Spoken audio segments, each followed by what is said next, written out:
right, so today is our keynote presentation of our virtual Clean Fuel Summit. But before we get started with Michael's presentation here, we are going to give you a little bit of background of what Clean Cities is. Louisiana Clean Fuels and the Southeast Louisiana Clean Fuel Partnership are both United States Department of Energy's designated Clean Cities coalitions. Clean Cities is a program that was started after the Clean Air Act, and there are about 80 coalitions across the country who are here to serve you. So if there's not a Clean Cities coalition in your state or nearby, you can just call the one nearby you, and you'll find that we are very eager to help you out. So where does Clean Cities fit within Department of Energy? In the Energy Efficiency and Renewable Energy Division of DOE is housed the Vehicle Technology Office. And inside the Vehicle Technology Office is technology integration. And that is where the Clean Cities program is nestled in. And as a Clean Cities Coalition, we are fuel agnostic. We are here to help you find out what works best for your fleet or for your organization, or just if you're interested in purchasing an alternative fuel vehicle, like an electric vehicle for your personal use. We're not here to promote any particular brand or fueling solution over another. We just want to find the one that works best for you and give you all the information that you need to make your informed decisions. So today, our keynote speaker is Michael Cross. He is the Vice President of Innovation for Entergy Corporation. So what I'm going to do is I'm going to switch off to his presentation real quick.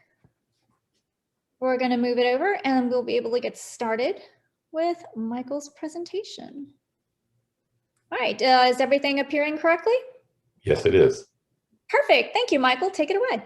Okay, and that was our sound check too. Thank you. Well, I appreciate it. I just learned something new, by the way, the Clean Cities footprint. My son's going to be flying in from San Luis Obispo, California, from his junior year at college tonight. So I'm going to pick him up at the airport. So I saw that there was a little San Luis Obispo there. So that was a good learning.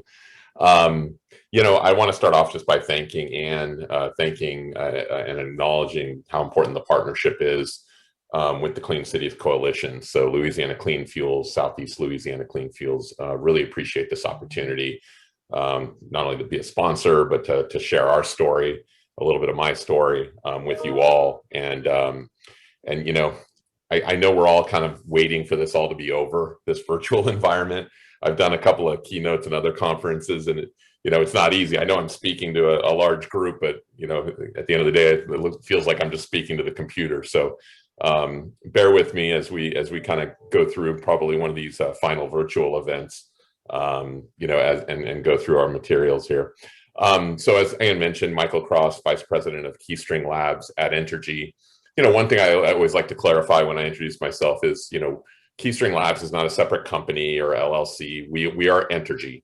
You know, we are the innovation arm for Entergy. And, you know, we created this brand extension to kind of amplify our commitment to innovation. You know, we did this through creating a separate lab environment in New Orleans, warehouse district, which we only got to warm up with a couple of months in the facility, and then we all had to go home. But we are excited to get back into that facility and do some more immersive physical activities in the lab environment. You may have seen from my bio that I don't have a utility background. I've been with the company for 2 years now.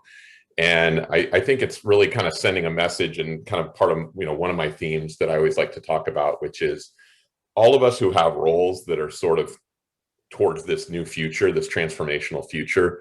You know, you always need the industry expertise. That's vital. And we need industry experts, and we need certain unique skill sets that are related to the traditional utility value chain. But then it's important to meld these new skills into the equation, whether it be around technology, new thinking, and then this continuous development of people. And you know, I'm just feel very lucky that you know, Entergy and I you know, found a reason to kind of, you know, work together. And with my background not being from a utility, I was just really excited. I started down this track of trying new industries and being part of transformations. And I did this in P&C insurance, healthcare, financial services. And I got to tell you, it's a heck of a lot of fun. I think it also kind of, you know, it scratches at, you know, finding out, you know, people that are willing to go through change, be a part of it.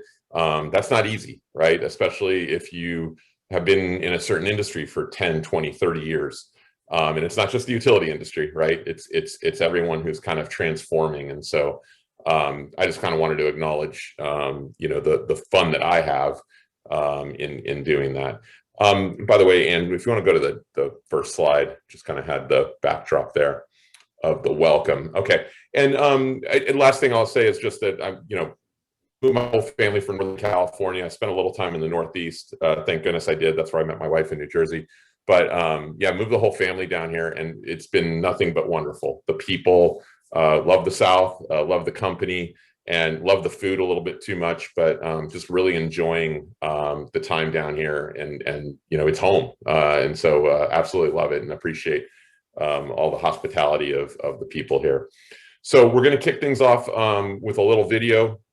I think Anne's talked about interaction. We have a chat window. I'm going to ask a couple of questions during the presentation where we want to see that chat window fill up with some responses. Again, it's not as easy to do interaction, but I just can't sit here and talk for 30 minutes. So you got to help me out. We'll do some questions and answers and things like that. But Anne, why don't you go ahead and try to spin up the video, and hopefully all the technology will work. Sure, sure. Also, and if you have questions for us, please put the questions in the Q&A if you want us to answer them live. That just is really helpful. So we're going to get started here.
Thanks, Anne. And don't worry, nobody think that I made that video for I just try to kick things off with a little background video. If we go to the next slide, so Oops. That's right. Yeah. Okay, so I've done a lot of keynotes and things like this, and obviously, you know, the best way to go for keynotes is breadth, right? And we have a lot to cover in our industry and the roles that you have in play in our future. And so one thing I want to highlight is the bookends of the message that I have today. It's pretty simple. Everyone has lofty goals, right, in this space. And honestly, there's not a super clear path in how to get there. And I'm going to talk about that in a little bit. But how do you get started, right? Because there's a kind of a paralysis with some of this work that we have to embark on. And so we want to talk about some ideas on how to get moving, how to get started, and kind of prepare for this inevitable change that's upon us. And, you know, the way I kind of approach conferences, summits, and I don't know how you approach them, but if you can take away one or two things from a session or the whole summit itself, you know, I think that's a win. And so hopefully you'll get something from, you know, some of the things that I have to share with you today. To start, you may take away a little more movie knowledge. So, you know, in the chat window, I'd love to see if someone can name the movie that this image is from one of the greatest actors of all time. Let's see if we've got some responses. Oh, and I'm in the chat only with panelists. So let me see what we got here.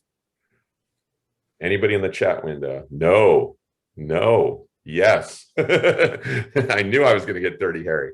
No, The Good, the Bad, and the Ugly. And thank you for that. That was Edward O'Brien. Thanks, Edward. Good job. If you go to the next slide, you know I say the good, the bad, the ugly. Almost it feels like that's a little negative, and it's just the reality when we talk about industry trends that are going on in our market. And, one of the things that I'm doing, not only not having a utility background, but also just, we're constantly learning even if you've been in the industry for 20, 30 years. And so, the access to reports, I really encourage the reading, the blogs, the podcasts. Do as much of that as you can, because there's a lot of kind of conflicting information out there. And I think it's our job, not Entergy's job, but our job, you on the phone, to kind of sort through all this information. One of the other things I'd love you to do in the chat window as I go through this slide, it's one of my favorite topics is disruptions. So I'd love to hear from you in the chat window. How do you think of disruptions? Like, who are disruptors in your mind? Is it a certain company? Is it people? Is it something in your own company? Is it technology? So please fill up the chat window while I go ahead and just give you my perspective on some of these trends. So first of all, we have new or renewed pressures, COVID, obviously, a new way of working. I think one of the things that I've read about that this is really stressed is ensuring that you have not only an ability to react to such an event, but also different resources working on different time perspectives. Now, you may be with a small company or a small effort, and so it's just dedicating your own time to those different time horizons. If you're a bigger company, you can maybe dedicate people, resources, departments. You're always going to have kind of the operation stability side of the work. Then you're going to have things that are a little further out, days and weeks ahead. And then you're going to have a group like ours, an innovation team that needs to be looking months and years out forward. The work from home model, the remote worker, the return to work, that is a factor that's going to put a lot of pressure on everyone. What does that look like? I don't even think we understand productivity at this point. It feels better in some cases. I don't spend an hour and a half on the causeway anymore. So I'm getting that time back. But I don't know how many times we've been on a collaboration tool, and we're using some good ones, but you're like, I just want to get in front of a whiteboard. I want to be with you and see what the body language is. I'd love to see you all laughing at my silly jokes. You getting that feedback, that emotional feedback, I think is really important. So I think that new way of working is going to put some pressure on us. And then obviously you've got governmental, federal, state, local, regulatory bodies, policies, funds, access to funds. So there's all kinds of new things that we need to consider in this whole space, and things that you should recognize. I think customers' rule kind of speaks for itself. And again, I always kind of refer, this is industry agnostic. This isn't just with our industry, right? I mean, all industries have faced this at varying degrees and at varying paces. But at the end of the day, a lot of industries had control. They had control of timing, the customer experience, etc. Our industry, as we've seen, it's more in the customer's control now, right? They can create their own cleaner footprint. They can drive their costs down. They can pick and choose the experiences they want from a digital capability perspective. There's so many things that we have to contemplate when it comes to this trend of customers controlling more of their experience. And then technologies, this could have been a list of 1,000. I just put a few on here to represent some of the new solutions that are out there already or are going to be coming in much richer fashion. For us, there's also thinking about the grid of the future, right? That's going to change. There's obviously more things to consider, like smart cities and microgrids, smaller dependencies, those kinds of things to consider. And the last thing I'll just mention is new players. I just put a couple up here to kind of reflect on some things, where one company might be playing in a particular value chain and now has expanded that value chain and starts intersecting with a company like ours, right? And then Arcadia Power, you have companies with power in their name, yet they don't own any assets from a power plant perspective, right? They're a great technology company, great data company, and they're definitely starting to hit a home run in the customer experience space. If you don't know a little bit about Arcadia Power, they're an interesting and fascinating case study. I'm going to pause there and just kind of reflect on some of the things I see. Yeah, the comment about this is how we've always done it, right? These ideas can be technologies or markets or supply chain solutions. So we have to kind of shed that old way of thinking. I like that one. Changings in administration's policies and priorities, right? You know, a lot of reading and studying to do there. Disruptions, new pressures, learning on the fly. Very good. Too many priorities in too little time. That's a disruption, no doubt. Budget. Really good. Those are really good. Thanks for contributing to that conversation. I really, really appreciate that. The last one, the line has been drawn, and this really kind of starts getting into some of these goals that have been set, carbon emissions goals. I think a lot of us probably are starting to understand the ESG movement. And so if you go to the next slide, Anne, what's the plan, right? What's the plan? And this is just something I find super fascinating. I don't know how you all feel about this, but I used to be in healthcare and P&C insurance, and there were certain dimensions of the future that we would try to predict and track. And you know, there's you know, you try to strategize and plan around those predictions. In P&C insurance, autonomous cars was a big one. And if you look back at that stream, if you go back to past articles, boy, a lot of people got that wrong. There were proclamations that by now we would basically have autonomous cars going all over the place, unique special lanes. I know it's accelerating in certain pockets of the world, but you know, when I look at that kind of prediction and then running your business around that prediction, you know, there's a lot of risks involved. What I find fascinating is not just a company like ours and other utilities, but all companies are putting out these really aspirational sustainability goals. And I think it's awesome and exciting. But let's just start with Amazon, right? They just flat out came out and said it in a commercial. We have no idea how we're going to get there. And I just think that, you know, when you saw that commercial, you're like, oh, it's Amazon, they'll figure it out. But, you know, they really don't know how they're going to get there. And of course, they've got a lot of smart people, a lot of capital, and you know, they'll get it done. But I find that whole backdrop really interesting. I had the United Nations up here as just to reflect on the fact that they put out 17, I think, sustainability development goals. And although they aren't the execution arm directly, you know, most of the nations, if you read about it, they think they're super aspirational and even naive in most cases. And ExxonMobil, an example there is, you know, big oil. Investors have put it out there that, you know, all these big oil companies, not just ExxonMobil, they're going to have to reimagine or rethink their business model. That's been said. That's really big, you know, to do something transformational like that in order to reach their sustainability goals. DuPont, they put out a pretty big publication that you can access called a roadmap to meet their sustainability goals. But as you read through it, it's a great document, really robust, a lot of good information.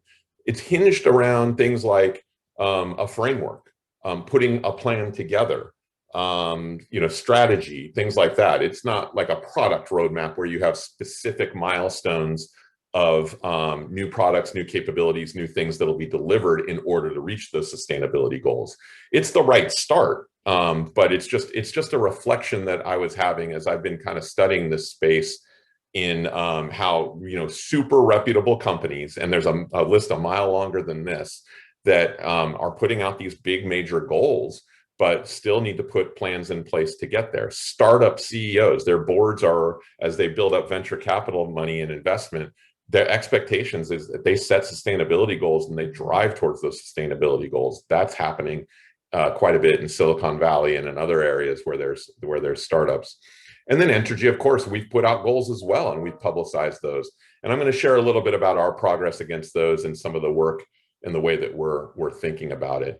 I'll finish off by just saying that there's some great reports also out there. A Black & Veatch recent report had put out the fact that 80% of companies surveyed, that only 25% understand how they're actually going to achieve those goals. And Bain had an even more aggressive survey of 300 companies where they think only 2% are actually going to reach their sustainability goals.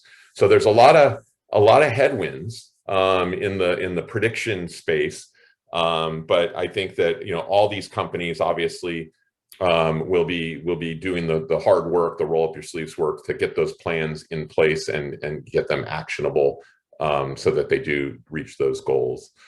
Now, if we go to the next slide,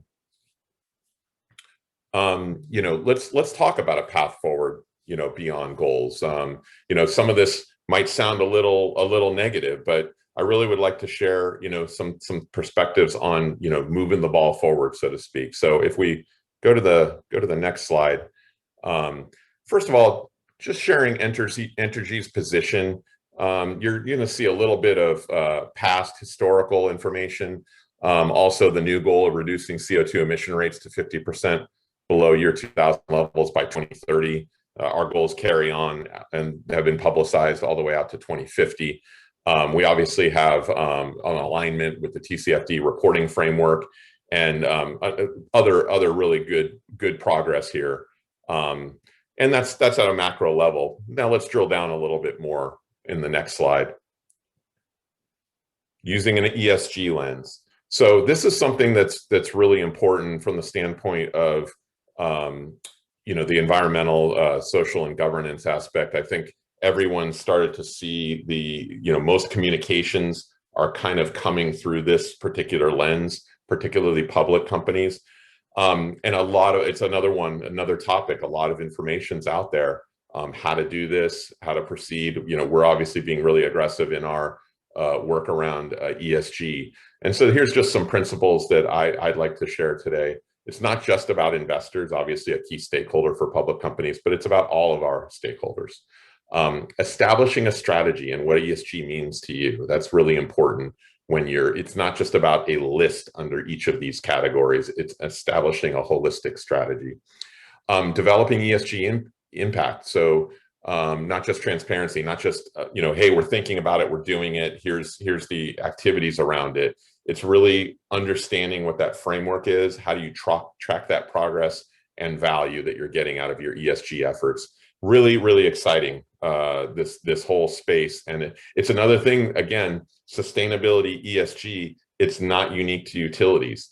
I'm sure all of you are involved in these kinds of conversations in your roles that you play, and all other industries are also having to share their perspective, their points of view, their progress, and their goals related to both sustainability and ESG. So really cool stuff here. So that's just another area of focus. And then on the next slide, this one's near and dear to my heart, running innovation.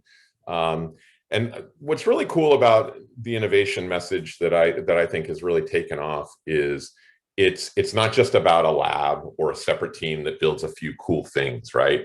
What you're looking at here, if you really think about it, is the way that a company can operate holistically.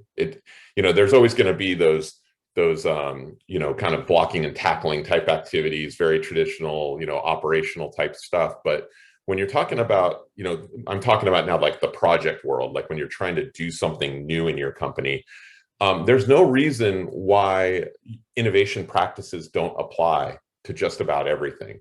And I'll explain it in this way. If you start from the left, what you're doing there is you're just trying to understand what the problem is, right? I mean, talk to a customer, find out what their needs are, find out what their frictions are. Then you start ideating around how to solve that problem. You may take the problem away for a little bit, get back with the customer, or you may co-develop something together. But there's this whole exploration period and ideation. And then you move that into, again, a product mindset where you start building things out, a very early stage, starting to get an understanding if this is something that'll work, maybe running behind the scenes or, investment cases, value analysis, things like that. Maybe some test and learning from a prototyping perspective. But this is really where you're kind of moving things forward.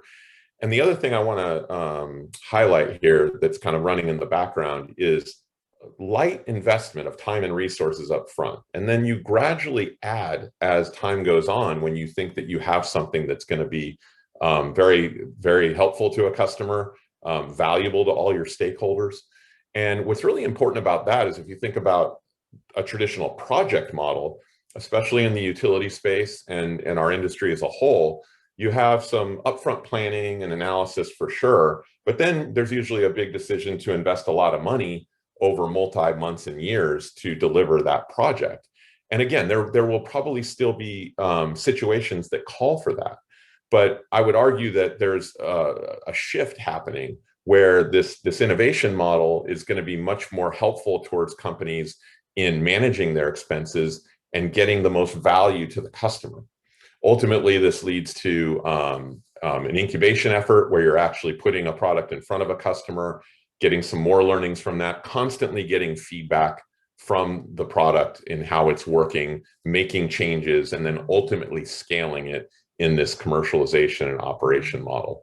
So yeah, really exciting about this model. And this is what's happening at Entergy. We're doing it in the lab, but we've had groups come to us, finance, we've had other groups come to us and ask us, hey, how's that agile thing work? What's that tool do you use? Can you come help us do some design thinking? So it's really this organic movement of our company becoming kind of a culture of innovation. And I think that's really an important ingredient when we go back to this whole idea of how are we going to meet sustainability goals. This is a big part of it because there's going to be new technologies. And so you have to have a process to be able to take in those new technologies. There's a lot of companies that have kind of like taken the existing solutions and try to rationalize those towards sustainability goals. And in some cases, the math doesn't work, right? And so we know there's going to be new things, for lack of better terms, that'll help us reach our sustainability goals. And so you have to have a process to embrace that. And really, that's the big message here that we're sharing today and what we use at Entergy. I'm going to pause because it feels like I have been kind of going a little fast and talking a lot. Anne, are there any questions that are out there so far? The only question we've had so far is if the slides will be made available afterwards. So if it's okay, we will be posting a PDF version on our web page, but then everything is being recorded and will be up on our YouTube channel for viewing again later. But no questions right now. So remember, you can put your questions for Michael in the Q&A, and conversational things you can add to the chat. Thanks, Anne. Okay. And if we go to the next slide. We did have something just pop up when I said that. So what type of processes do you use to determine how quick to scale the commercialization process? That's a great question. So by the way, there's a 13-step process. Everybody thinks innovation is like the Wild West. There's a pretty comprehensive 13-step process. And underneath each one of those stage gates is a set of questions and criteria that we have to answer. And so to your question, I'll do my best to answer. It's already gone through quite a bit of rigor of things like criteria, feasibility, desirability, strategic fit, those kinds of things. And then ultimately, there's a business case that gets developed for a product. And then in your MVP phase, where you're actually putting things in front of the customers, you need to get validation that your product is yielding the type of expectations you had in your business case. And then slowly you then add more customers. Entergy's footprint, I think, is pretty well known that we have 5 different jurisdictions, right? So we might have a product for like in a pilot for a certain subset of customers in one of those 5 jurisdictions, as an example. And then we'll get learnings from that. And then that'll give us a signal that we can grow that product more within that jurisdiction. And then we might move to another jurisdiction, for many reasons. One is, different location. Also, we're a regulated utility. So a lot of the things that we do definitely require regulatory support. So yeah, just going through that discipline versus just, doing it based on emotion and feeling, or back to that project model, maybe a project you've made that commitment to your executives and your board, whereas a product model is understood that there's going to be more flexibility and potential even killing projects. My team likes to use discontinue, but there's an old saying, pivot, persevere, kill. And you may actually have to retire products. You have to have the discipline to do that as well. So I hope that helps. Yeah, she said, thank you very much for that one. And I have another question in the chat. It says, Michael, can you talk a little bit about how Entergy is thinking about scaling the EV charging market, going from testing pilot technologies to really transforming the market? Yeah, thanks for that question. If you go to the next slide, Ann, actually, it's something I was going to start getting into a little bit was some of our electrification efforts, and so it'll tie into the question. But I'll actually start with the question and answer more generically. The first thing you have to do is get in the game, right? This is that paralysis I was kind of talking about. Or I call it back in the autonomous cars in the PNC insurance example I gave, I call it the article reading phase. Everybody's passing articles around about what's happening in the market and sharing industry reports. You got to get in the game, right? So that's a big part of our strategy is being part of the conversation versus, just talking about it, right? And so that's one thing I'd emphasize for everyone. As far as Entergy goes, I'll talk about our electrification efforts, and EVs are kind of tied into that, and hopefully that'll put a finer point on the answer. So in innovation, we have a saying: eat your own dog food, right? Don't try to create something or sell something that you wouldn't use yourself. Okay, so Entergy's fleet operations. We started back in 2008. We set some pretty aggressive goals about a 20% reduction in greenhouse gas emissions and load consumption or fuel consumption. And we actually reached that goal 5 years early. It was set for 2020 and we met it by 2015. And this was just a commitment, to the goal and making sure that we put the right actions in place. So, things like, treating things like a product or acting innovative, our company's been doing that for years. And it's just that we're putting just even a bigger commitment and emphasis on it. We're also continuing that strategy, by the way, with our own fleet. We've made some commitments about creating charging station infrastructure for our own fleet, also transitioning a lot of our vehicles to electric vehicles where available. Not all manufacturers across our fleet make that available, but when you're talking about passenger vehicles, forklifts, pallet jacks, things like that, we're looking at electrifying as many of those by 2023. And then we also have aerial units, which by 2031, we're going to electrify 80% of those. So that's kind of internal. External, we have an electrification group that's actually been in place well before KeyString Labs. It's called eTech, and they've had some wonderful programs. You may be familiar with eTech. Scott Barrios is a part of that team and part of contributing to LCF. And they've had a program where they have $250 rebates for EV drivers. There's been 400 signups so far, but if you look at the 2021 curve, that's starting to head in a more aggressive trajectory.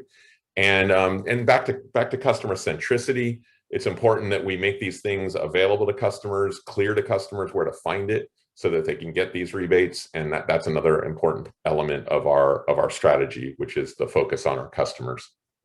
The other thing I'll mention is that there was a partnership with Tulane to create the investments to be able to get the Tulane electric shuttle bus project going. And this is a great example of where we're going to be able to deploy 5 electric buses by the end of the year. And this couldn't be done without partnerships, which I'm going to talk a little bit about as well. These things are not things that we should be undertaking by ourselves, right? There's a lot of expertise out there. So we leverage, obviously, our own internal resources, the eTech team, Tulane, the Alliance Bus Group, and Southeast Louisiana Clean Fuels Partnership. So a lot of good things happening in eTech, and that will continue. You also may have read about eHighways. That's the Electric Highway Coalition. So if you just kind of step back and think about, I have an electric vehicle, what's the biggest friction? Probably range anxiety. The vision, and it's probably already happening in certain parts of the world, but your car, it's telling you obviously when you're low on electricity, and then where you can find the next station, and it'll kind of mobilize you to that station. But you have to lay the groundwork. You have to have the infrastructure and the charging stations in place. So this coalition is, I believe we're up to 12 utilities that band together and are analyzing the entire footprint of their area, and then working with states and so forth to initiate the build out of charging stations along this highway corridor. So that's another area that, and all these things, if you notice, they're not just point in time. I mean, there might be milestones like the 5 electric buses, you know, the initial charging stations for the coalition. You know, there might be certain scopes that are achieved, but all these things have an element of continuous, right? You know, we're just going to have to keep building the stations. We're going to have to keep making the charging stations more sophisticated and faster. The technology has to improve. The digital customer interaction has to improve. The integration with the vehicles has to improve. So it's just this continuous product mindset that I want to keep emphasizing. And then the last thing I'll mention, or actually 2 more things. One is KeyString Labs. We're focused on the overall electrification, both e-mobility and beneficial electrification. So we have a lot of efforts we're focusing on in the lab, and that'll show up in the form of pilots and things like that. Back to getting in the game. You know, you can't wait for the big, you know, of course, everybody wants to do big partnerships, big products, and really contribute to this movement. But sometimes it just starts with a simple pilot, just a couple of charging stations in a certain location or a store. So you're going to see some pilots, you know, coming up in the future from Entergy and hopefully other partners as well. And then right here in New Orleans, there's a lot of great movement. Our operating company has made a $500,000 investment into public charging. You're going to see 30 to 40 level 2 EV charging stations inside the city. Great story here is, instead of just, you know, again, you know, it's really smart people just kind of figuring out where to put those stations, there was a survey done with customers. 479 responded so that we could get feedback. What are customers looking for in a charging station? What are they looking for in adoption? What are they looking for in education and knowledge? And so that's a great example of not just doing a project, but actually building something out that's going to not only be a good investment and a good experience for customers, but really learning from the customers. So some great things happening here in New Orleans, and our city council also approved electric vehicle charging infrastructure, which we're going to be a big part of driving forward from a planning and installation perspective. So a lot there that Entergy's up to, and I hope that fed into your question in an appropriate way. Fantastic.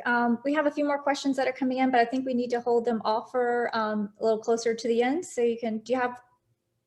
Just a couple more quick messages and then we're going to wrap up. So if you go to the next slide, you know, we remember the big oil comment, reimagining your business. I mean, that's such a big word, right? Well, when you reimagine or rethink your business, you know, you have to organize around it. Now, I wouldn't call, you know, Entergy, you know, we still have, you know, foundational delivery of power, right? You know, generation, transmission, distribution. So, you know, that's always going to be organized in the way that it's organized. But there's evolution of your organization that happens when you have these strategic movements. And we've had a couple of public announcements recently when you think about organizational alignment and embracing sustainability. We have a new sustainability group. So this is where our transformation leader has moved over to lead this sustainability team, where you have your systems planning, your future enterprise planning, your capital projects, and things like that. So, and then the other movement is my new boss, David Ellis, is the Chief Customer Officer.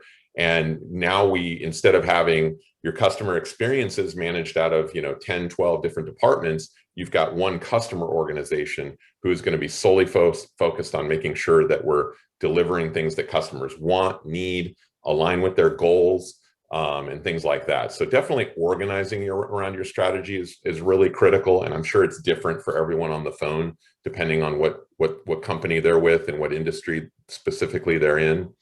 And then agile processes. It's not about the agile manifesto. It's really about lean processes, doing some of those things I was talking about in the innovation process, working in smaller bite-sized chunks to understand if you should keep going or taking a turn to the left or right. There's a lot of great things in agile that I think really contribute to this future world we're all managing to. And then redefining value. We're always going to have traditional utility value that we have to bring, but there might be new values we contemplate. There might be ESG has different metrics, NPS, customer satisfaction. These are things that we definitely are going to be working at Entergy, and I'm sure a lot of you are also thinking about these new metrics that you have to come up with.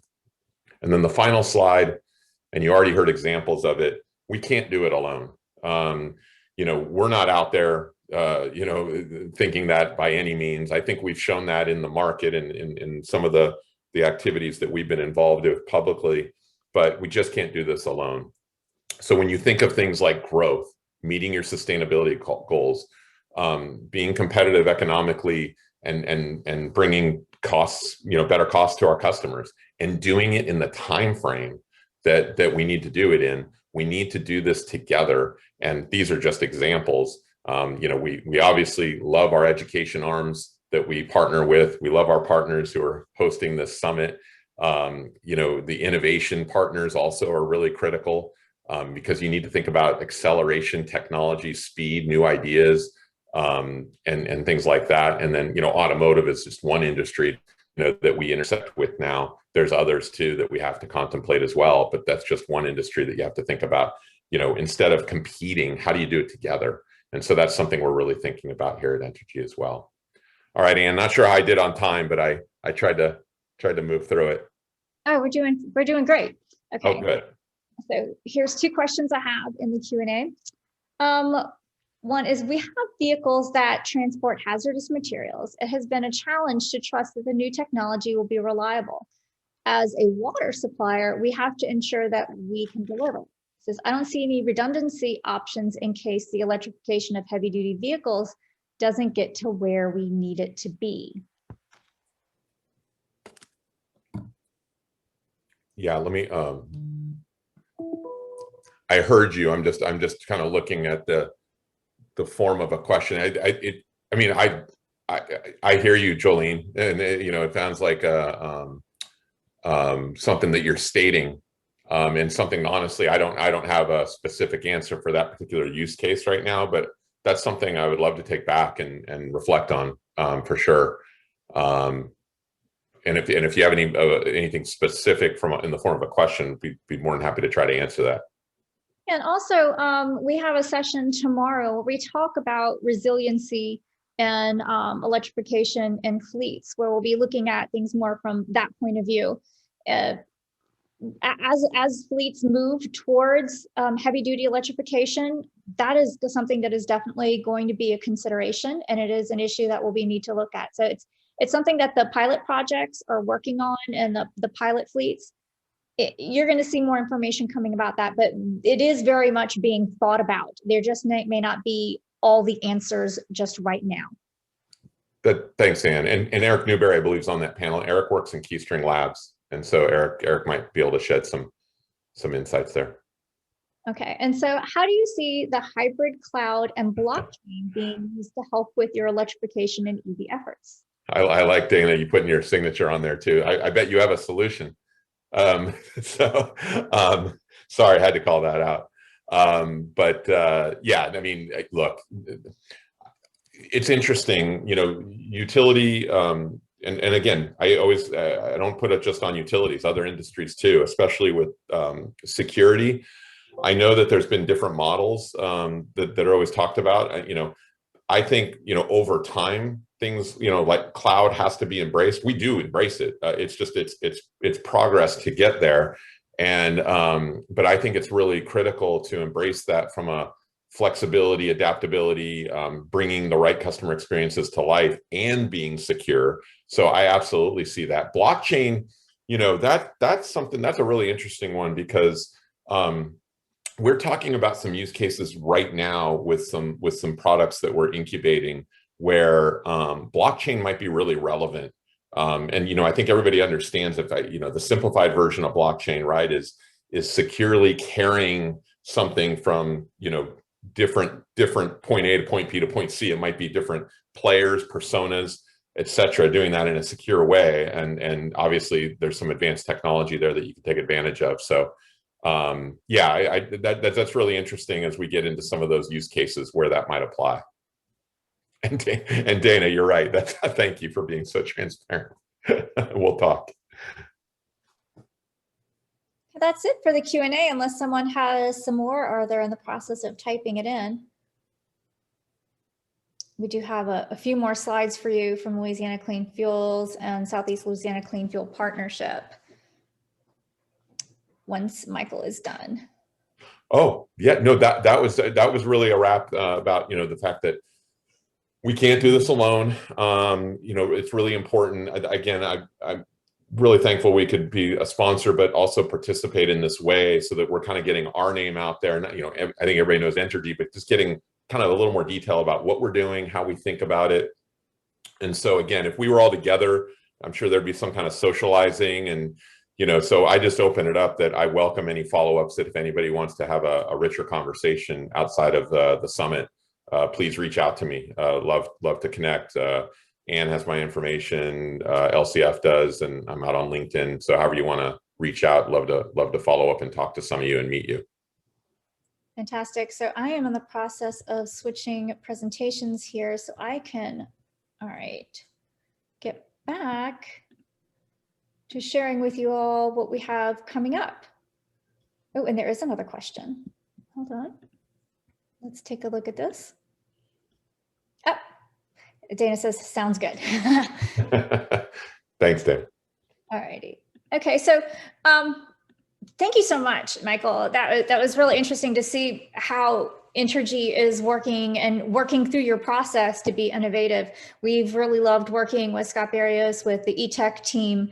And I did want to make one clarification that the $250 rebate for EV owners, that is for when you install chargers in your home. So that's a $250 rebate for a level 2 charger in your home. They also have rebates for businesses that install chargers. So definitely reach out to us if you want Scott's contact information. And if you're in Entergy service territory, you have to. That's the only way you can get the rebate. Thanks, Anne, for the clarification. Oh, thank you, Michael. Okay, so coming up, we have more sessions tomorrow. This is the final session for today. Tomorrow is the sustainable shipping. There is one change. Richard Colley is not going to be able to join us for this presentation. So it's going to be all Mike McDonald. So he can take all the time and we can ask him lots of questions about what UPS is doing. But Richard had something that was unavoidable, that he was something that came up and he wasn't able to join us. So he will be joining us later on in the year and another session so we can learn all about what Arrival is doing and their new vehicles. So if you have not registered for any of these other sessions, the best way to do this is to go to louisianacleanfuels.org under our events and register for each one separately in the Clean Fuels Summit event. All right, so this one is tomorrow at 10 a.m. Then at 1 p.m., we have the Louisiana Governor's Climate Initiative Task Force. If you want to learn what this administration in the state of Louisiana is working towards doing so we can meet our goals of net zero by 2050, this is what the task force is working on. And we're trying to get strategies for each sector, whether it's energy, industry, or transportation, land use. We're all working on real strategies and solutions that we're going to present to the governor. I think the whole process will be done in a year.